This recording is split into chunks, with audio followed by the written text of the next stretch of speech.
comes down to is that we really believe, looking as leaders, that we're people who can implement what's been worked on in Students Association for these last couple of years. We look at also just us as a team. We're really diverse. College of Arts, Humanities, and Social Sciences. Corey comes from cafes. He has the agricultural background. We're hitting different sectors of campus that really makes us unique. And our unique experience is bringing them together. We believe that we'll be able to implement different ideas, different whatever students are looking for initiatives, bringing forward.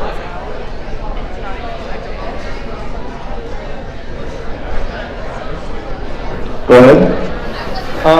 So yeah, we, like Allie and Corey, the two of us, Amanda and I, we come from different backgrounds on campus, and we like to think that we can encompass the general sense of the community here at SDSU. We like to think that we have the ability to reach out to all students and gather the feedback that we so need to do our jobs as student representatives. We think we work great as a team. We've done so much together, as well as accomplished a lot in our last year on Senate. I ran personally my first year on mental health, and I think I've taken leaps and bounds through the additional counseling and the extended wellness center hours to that. And I'd like to apply that same methodology to these other processes that we have going on through SA. All right, thank you very much. I would just like to remind the audience that if you have questions that you'd like to pose to the candidates, please come up and talk to Jen. She has a mic available, and she also have pens and paper for us to write down your question. So we'll just keep rolling along with the questions I have prepared until we have additional questions. So starting with Carter and Amanda, would you please share with us what do you believe is the biggest challenge currently to SDSU students, and then what is one of your solutions? Sure. So when we look at the SDSU student population as a whole, I would say one of the biggest challenges facing SDSU in regards to Students Association is really how can we get students interested in what's going on within Students Association, and how can we kind of jump that hurdle as far as communication goes. I know that there are a lot of great students on campus that have a lot of really unique ideas and different opinions. How can we, as a Students Association, reach out to those students and make sure that we are utilizing everybody's strengths on campus to the best of our ability? I think one of the biggest challenges we have is making sure that students are aware of what Students Association is and the resources that we can offer to all students. One thing I'd like to add to that is snow removal, of course, is a huge problem on campus. It snows regularly here in South Dakota. So being able to make campus safe and accessible is big. I myself have fallen. I'm talking to individuals in wheelchairs and crutches that have a hard time getting to and from classes. So I think that's something that we can certainly look into. All right, Allie and Corey? Could you repeat the question, please? Certainly can. What do you believe is the biggest challenge currently facing SDSU students, and what is one solution that you have to that challenge? Absolutely. So I think biggest challenge that we have facing SDSU students is the drop in enrollment. If you've been looking at enrollment numbers, you can see that this year we dropped 3.3%. Now you may be wondering, how does that affect students? I'm here, I'm in the union right now eating, can't you see me? But it goes beyond that actually. It does actually affect the funding that we give to student organizations and such. So looking at possible solutions of moving forward, how we can get creative about that is really within Students Association, looking at our own financial documents to see how we can empower you as student organizations still to have the maximum funding that we can give you. Whether that be creating partnerships within the Brookings community, looking into grant programs that we can give to student organizations. I think those are key initiatives that really this next Students Association Senate's going to have to focus on. And I'm confident with our ability of being business ambassadors, serving on finance committees, that we're able to do that. Yeah, and the only thing I would add to that, I know that the Office of Student Affairs is really working on that strategic enrollment plan, and so just having the right people around the table on that and really having a student voice of how to bring in new voices. I know when we had Students for Higher Education Days, there was a lot of ideas thrown around that Allie and I were really excited to bring back to help increase enrollment in that aspect as well. All right, thank you both.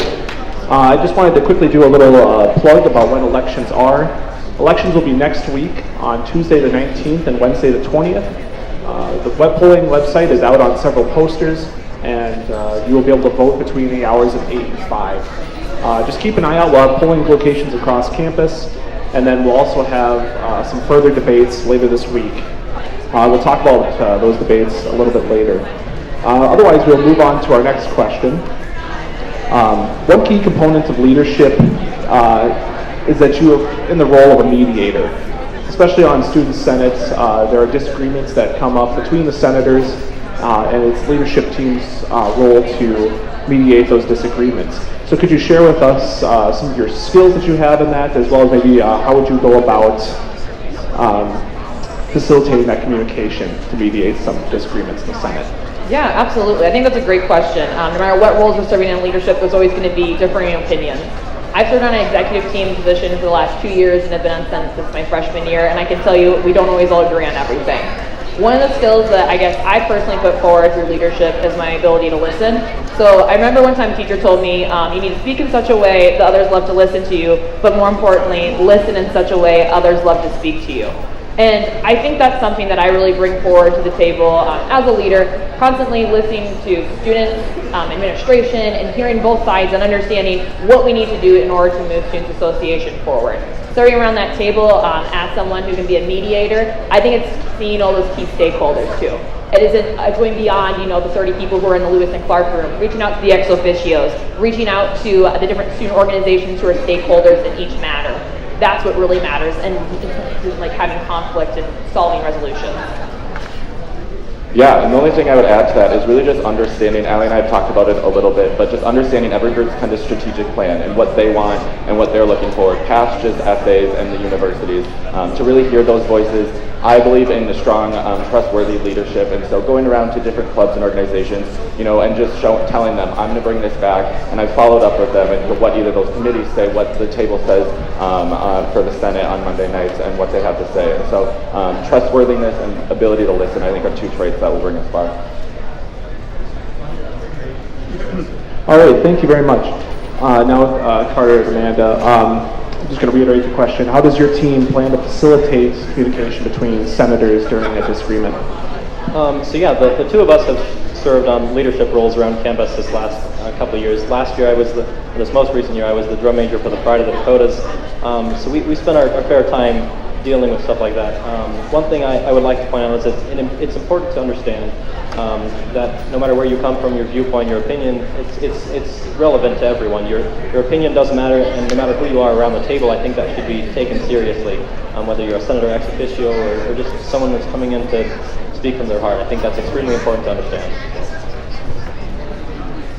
Yeah, and I would say with Carter and I, like he said, having those leadership positions around campus, when you're in those leadership positions, no matter what organization you're a part of, there will always be conflict. And I think an important part of mediating that conflict is to understand that that isn't always a negative, that conflict should be looked at as a way to grow and not always as a negative. And I think one skill that Carter and I would bring to the executive board and to Students Association is just our ability to really try to listen to all student voices and use all of the voices around the table to really come to decisions or make decisions that are really in the best interest of all students on campus. All right, thank you. Do we have a question, Jen? Yes, we do have a question from the audience. So, Carter and Amanda, I believe it's your turn first. The question is, how do you feel about firearms on campus? Obviously, this is a very polarizing discussion. You're either one way or the other. But I would say, I come from a family, a relatively conservative family, but I don't think it's appropriate to have firearms around, children. We do have a preschool on campus. I myself am not for it.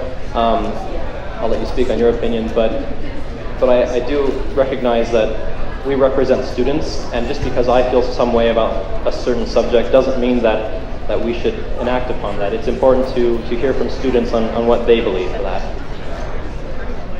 Yeah, and Carter and I in the past month or so have spent a lot of time meeting with a lot of student organizations across campus, and this issue or this topic of firearms on campus has come up in several of the student organizations we've talked to. And really, I think the consensus people came to is that students really wanted to be able to voice their concerns before the Students Association voted on our stance on the issue. And regardless of my personal opinion, I really do think that it comes down to representing all students and understanding that all students will have different opinions on every issue, and how can we take a stance that is a definitive stance, but all students feel like their voice was heard in coming to that conclusion. So what I would react to that question is just noting that as Students Association, whoever's serving in these executive team leadership roles next year, their opinion isn't the one that's carried to peer. Rather, it's the opinion of every single one of you guys. It's you bringing that forward to the Students Association meeting, voicing your concerns, and then the vote of the Students Association Senate. So when asked, how do we feel about firearms on campus, I think that there's a lot of logistical things that first need to be addressed. NCAA guidelines, don't allow firearms, within vicinities and such. Looking at safety of students and really define the home that they see safe. But ultimately, I think what Corey and I are really confident about is knowing that we want to hear your opinions and we want to hear what you're passionate about. We want to know if this is something that you're concerned about, then let's open that conversation and talk about it and understand where each other are and understand why we come to the conclusions that we do. So. Yeah, I just definitely think furthering those conversations is what needed. When lobbying in peer for the Students for Higher Education days, it was really empowering to understand what the legislators' point of view was of why they wanted this legislation, and then to bring it back and have those conversations with all the students and know how they feel about that and their point of view, and kind of just like echoing everyone up here in the sense that it really is about your guys' voice and wanting to what changes you guys want to see on campus here. Thank you both. I do have another question from the audience. So Allie and Corey, I believe it's your turn to answer first. So this question is, how will you restore tailgating? Well, that's a really good question. I think it's been something that's been talked about for quite some time. This is an exciting time, though, for Students Association. Just coming off of that general activity fee strategic plan, we actually have entered a memo with athletics that we're working on currently, where we've identified from athletics who's going to be the key components and players in that department helping us to build that tailgating area. Right now, the priorities that we've set, and we've actually met with Justin Sell talking about tailgating, is moving the student lot, having student officers being the ones that monitor that lot instead, and really getting to get some funding allocated to there as well through the athletics department. Because that funding shouldn't have to come from students, it shouldn't come from your dollar that you're paying, but rather it should really help create that game day experience, because having that at the SDSU games benefits everyone. More people are going to be coming to the games, but also you're going to be having a better time as well. Yeah, and the only thing I would add to that is just after serving on the tailgating committee from this summer and moving into this year, I thought it was really impactful to see that all of us that are really working to try to get this to work, Vice President Harwood, you were working really hard on that, and just to see that we put a lot of effort forth, but it's going to take more than just us. And so looking forward to next year, I'm really excited about extending those conversations past just athletics, because they've been really helpful, and really seeing how we can make that change, because it's going to have more conversations.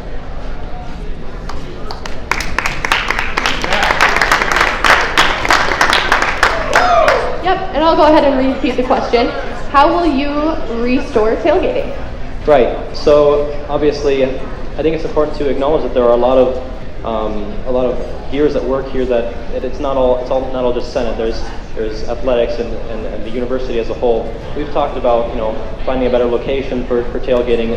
That way, it's more convenient for students and to generate more of an atmosphere. This would also go back to talking with athletics to work in a two-way system. That way it's not just us, but it's them as well. This would come by hopefully getting funding from the university, so it's not just us, like Corey and Allie had already mentioned. But bringing that back through SA would really help to generate student input and to build that on a student level. All right, thank you very much. I will just quickly go back over and just do a little reminder that elections are on the 19th and 20th of March, which is next week, Tuesday and Wednesday. We have some more debates coming later this week. Tomorrow from 2 to 3 p.m. we have the College of Engineering debating for their 3 senatorial spots.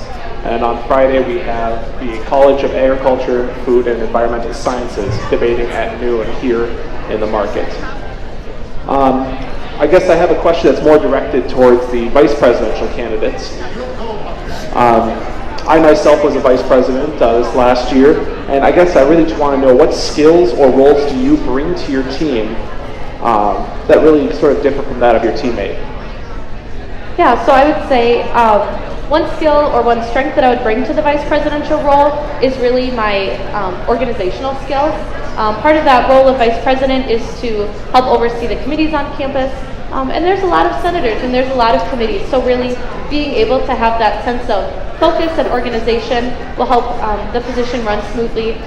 Not that Carter isn't organized, obviously, but I think I love SDSU and I love being a part of Senate, and being able to bring that passion and organization and excitement to the position will really result in hopefully a lot of progress made within Senate.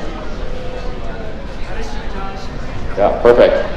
So first and foremost, I would just say it's been an awesome year about serving on a ton of different committees, from finance, academic affairs, university food advisory committee, and a bunch of different ones of those that have really helped me understand this university on a whole nother level. I've really enjoyed that part of it, and I never say no to an opportunity. And so that is something that I'm really excited to hopefully bring to next year, is to really help in that advising role, but then also bring information where maybe Ellie hasn't sort of done some of those leadership aspects of it. However, the one thing that I would say that I think I really bring to the table is just that personal connection. I think I really value time, like communicating with people and just sitting down, understanding where they come from and who they are and what their concerns are. And so that's something that I can't wait to hopefully bring in and implement as the Vice President. Wonderful, thank you. So I've been involved in student politics for about 3 years now. I've gotten to know a lot of different student leaders from different universities. And one of the critiques that I've always seen is that we talk about diversity, inclusion, and accessibility as sort of a talking point across universities. But could you please share with me some action steps that you'll be taking to further promote diversity, inclusion, and access? Yeah, absolutely, Spencer. That's a great question. And serving on Students Association, that is something that we do talk a lot about.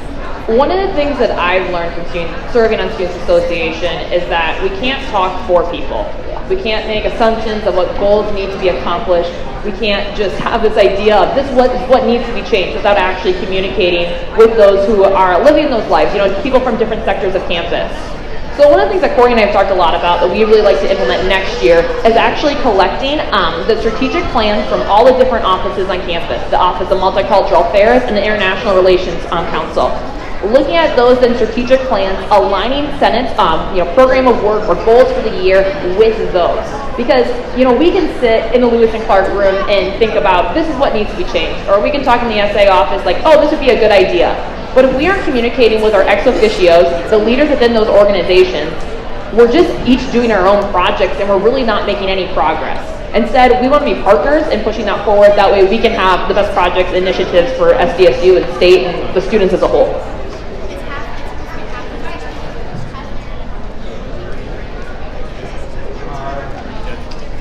So I'll just quickly repeat the question. What action steps will you bring forward to further promote diversity, inclusion, and accessibility? So one thing we have on Senate, we have ex officios who represent a number of organizations throughout campus, like LASA, BSA, GSA, all those organizations.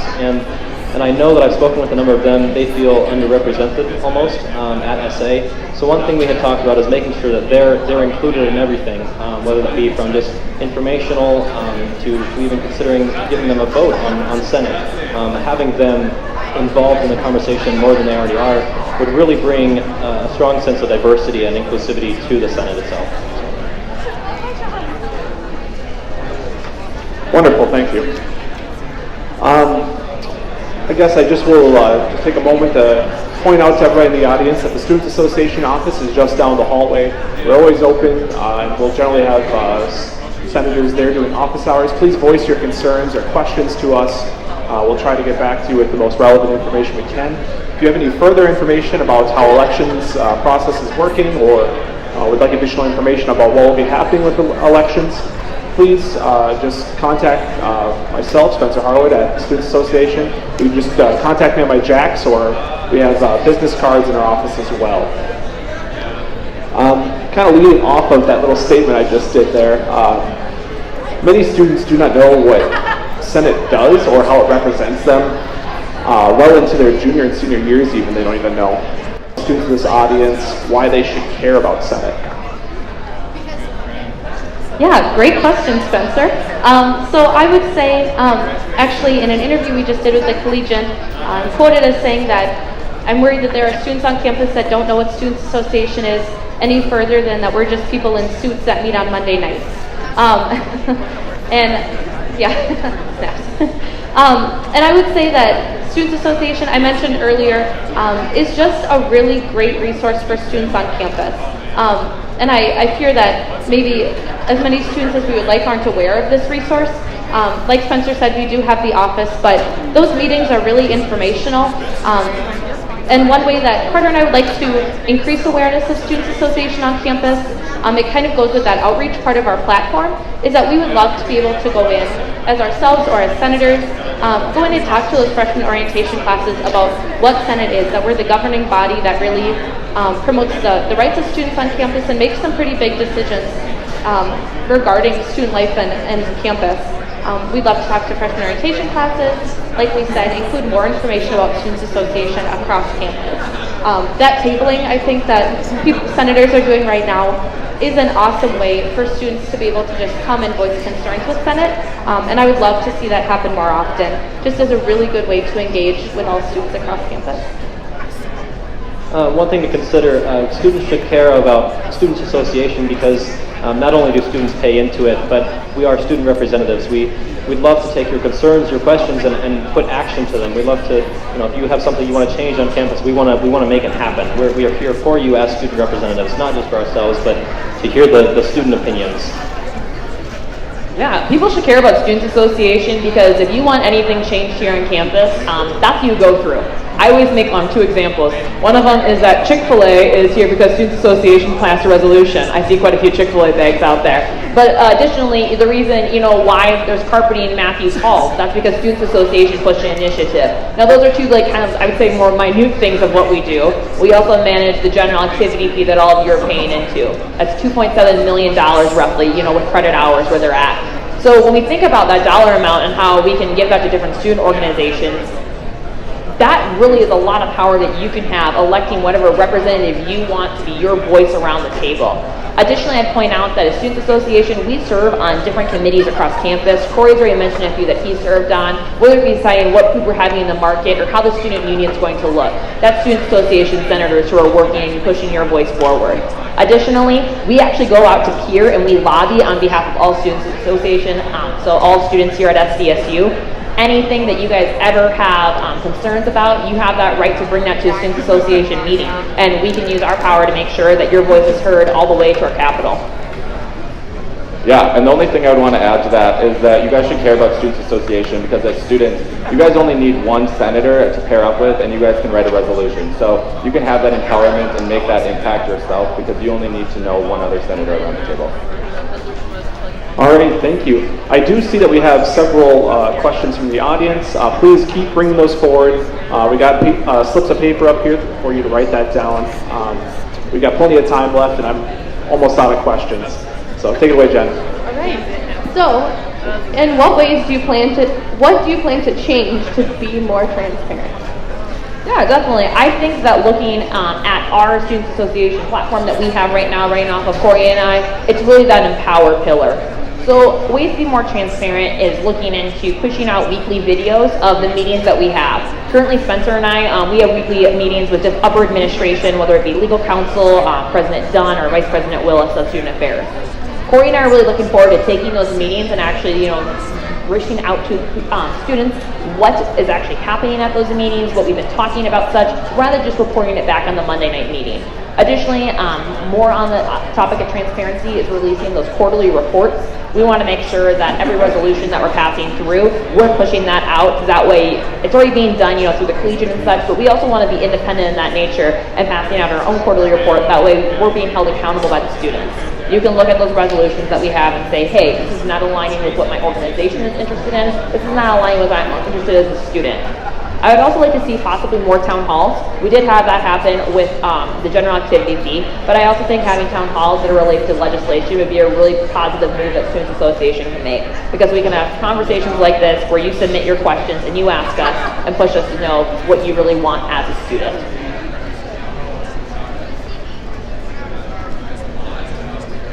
So increasing transparency through Students Association. Obviously that's a big one for us. It's our first pillar on our platform for the campaign. One thing we'd really like to do is the live stream on social media.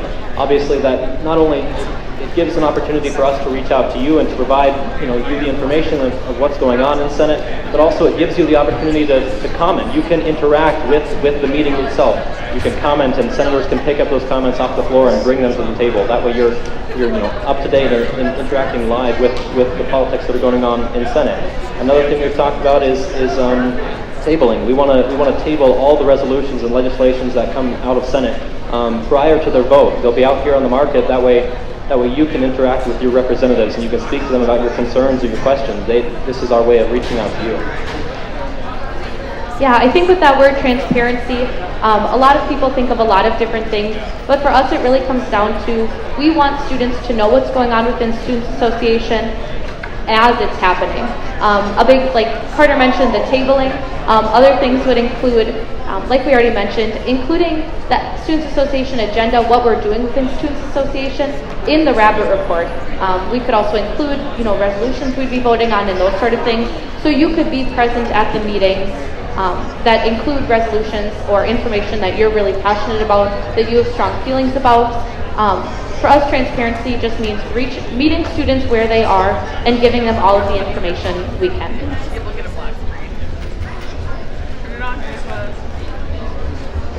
Hey, with that, I'll move on to the next question. So, this came from our live stream. So how can we get new intramural sports fields? Intramural sports fields and improve intramurals.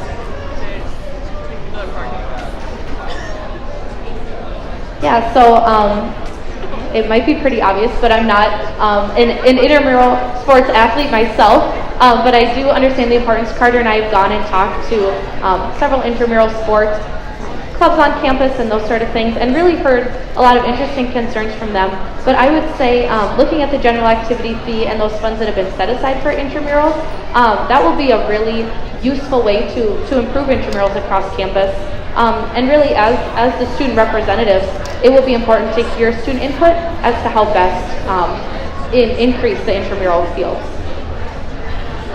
And then building off of that, one thing we had talked about in the Wellness Services Work Group for the general activity fee was allocating additional funds to those intramural teams, those sports clubs. That way they don't have to pay more out of pocket. This would obviously alleviate some funds that they wouldn't have to pay themselves. So that would provide additional funding to the teams in general. Yeah, first and foremost, I would just say bringing more intramural fields. I would like to see us use the facilities that we currently have, and so that's a lot of the conversation that we're having within the MOU right now with Justin South, of using the athletic facilities for those intramural either games, more than just a championship in that aspect. It's going to be a lot of scheduling, and we've kind of started those conversations about what that might look like in that aspect of it, but I just think that's a big thing of, it might not be in building anything, but just using what we currently have past the wellness center in that aspect of it all. I know some of the things we've even thrown out there is even having some football games in the stadium in that aspect of it, and just, if it's raining or anything like that, moving it indoor, just using all of the indoor space too that the athletic facilities offer. Yeah, I guess what I'd add to that is, it's already been mentioned up here, but the general activity fee, kind of already having those fees set aside, it is an area that we could look at, building those new intramural fields. But, serving in leadership, I guess I would really advocate for making sure that maybe that wouldn't be a cost to students. That way we can just make intramurals cheaper to participate in instead. Rather approaching the campus design committee and looking at them and asking, how can we lay out campus and see what areas that we can do best, knowing that some of our intramural fields have been taken over by parking spaces. Additionally, we were in a meeting with President Dunn probably about a month ago where we talked about intramural fields and how we could change those. And we talked about sex hour and just putting up lights there. It's simple things like that I also agree with Corey, that we can just improve some of the facilities that we have right now and make that the best for students. All right, thank you. We have time for 2 more questions, I believe, and I think we actually have just that, maybe. We got time for 2, so pick 2 of the best ones. So.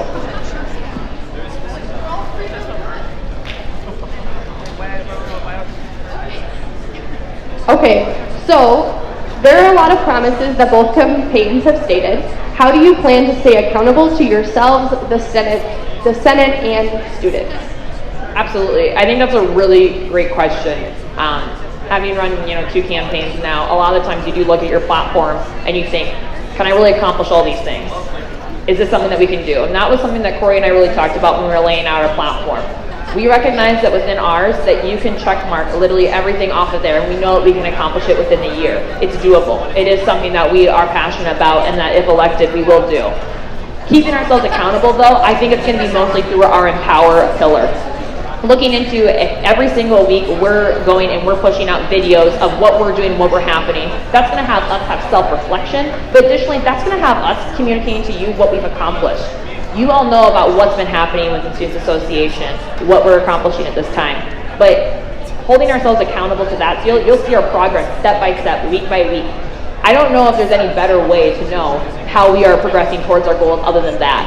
My other idea is that I would like the Students Association as a whole to create a program of work. This has been done in the past, about I think 4 years ago when I was looking through the records, where they prioritized as a Students Association Senate what their 3 goals were for the year and action steps for each of those.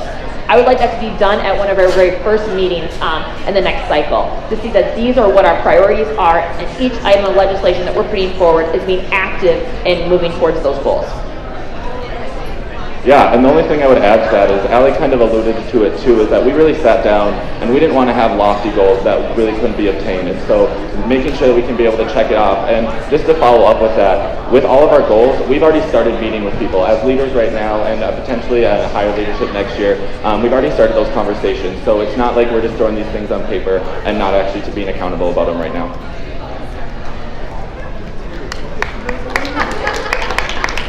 In order to make us accountable, one thing we'd like to point out is that the goals that we've set forward on our platform are not simply our goals, but most of them have come from other students that we've spoken with.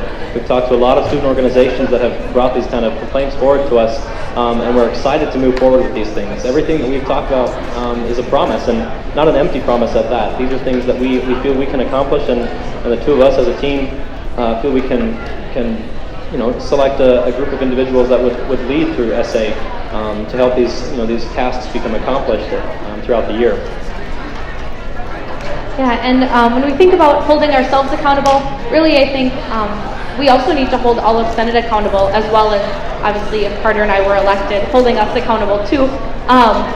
Part of that comes through really making sure that all senators on Students Association are aware of a lot of the processes and aware of a lot of the background information that goes on within Senate. So we would love to, at the beginning of next year, sit down with the new senators and talk about how to really write really effective resolutions, how to set really effective goals, and how to execute those goals in a way that really will hold them accountable, but also give them the excitement to hold us accountable.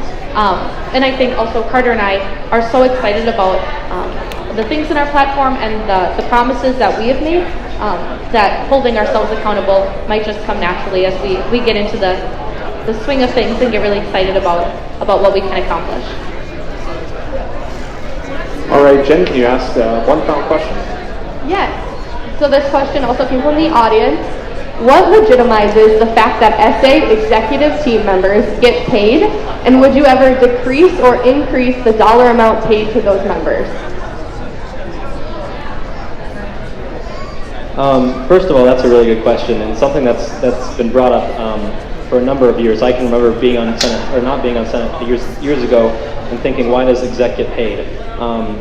One thing I'd like to point out is that they do a lot of work.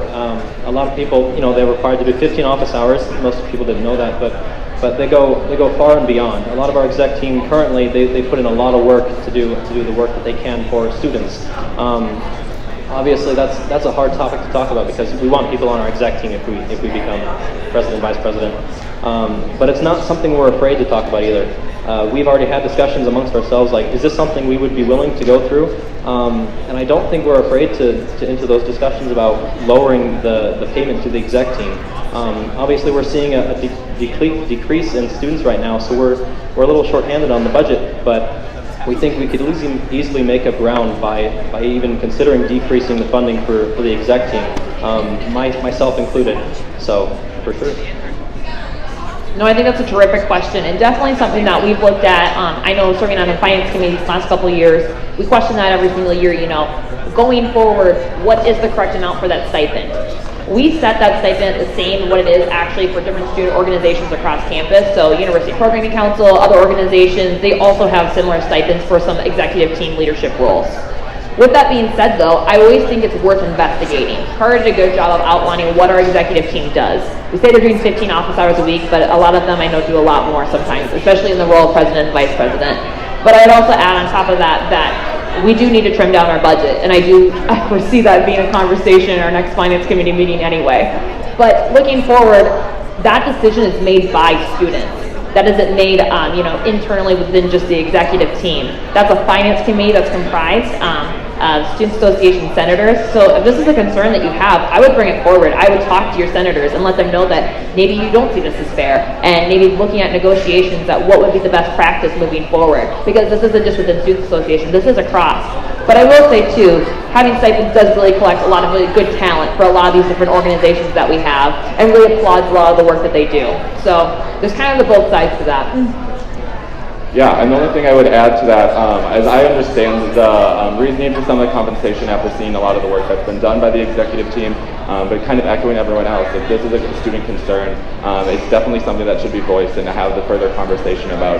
I know personally for me and Allie, we've talked about this too, it's the overall love for this university and want to see the change, and so pay or no pay, that's not going to make a difference in whether we want to run or not.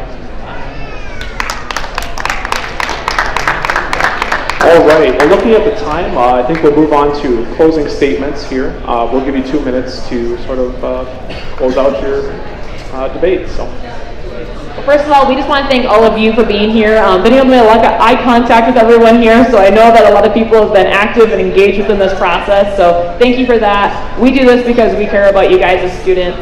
Moving forward, Corey and I are just really excited for this last week of the campaign trail, just to hear more about what your concerns are and share with you what our vision is for transforming tomorrow together. So thank you so much for your time. We'll kind of be standing by at the end too. If you have any questions that you'd like to ask, please come up to us. That's what we're here for, and we want to make sure that we can really serve you as students. Yeah, and the only thing to add to that is if you guys want to follow us on Facebook or our website, you can follow us at acfirststate.com. And then as kind of echoing what Vice President Harwood has been saying, voting is going to be next Tuesday and Wednesday, 19th and 20th. And so you guys can do that online or at the polling locations around campus. First of all, thank you so much for being here. We really appreciate seeing all your faces. We're excited for this next week, and we can't wait to visit a couple more organizations before the election, which happens the 19th and 20th, like Spencer said. But yeah, make sure you do your research, look into your candidates, and take some time to vote and to see who's running. We're super excited to have the opportunity to represent, SA if elected. So we're really looking forward to that. Yeah, and I guess it's the vice presidential candidate's job today to plug the social media accounts. So if you'd like to follow Carter and I in this last kind of week of the election, it is Instagram, Twitter, and Facebook, Hunter Husted, 4 SA. And again, I would encourage everyone to vote. You'll also be voting for your college-specific senators. It's a really easy way to make your voice heard within Senate. And I would also encourage any and all of you with questions or concerns or thoughts or anything, come and talk to any of us, find your senators, really do make sure that your voice is heard within Senate. Thank you. All right, just another quick reminder that I don't need to hit on the election dates. They've covered that plenty of times. But just a reminder that tomorrow at 2, we'll be having the College of Engineering senatorial debates up here on the market stage. And then Friday at noon, we'll be having the College of Agriculture, Food, and Environmental Sciences, their debate also here on the market stage. With that, can I get one last round of applause for our candidates?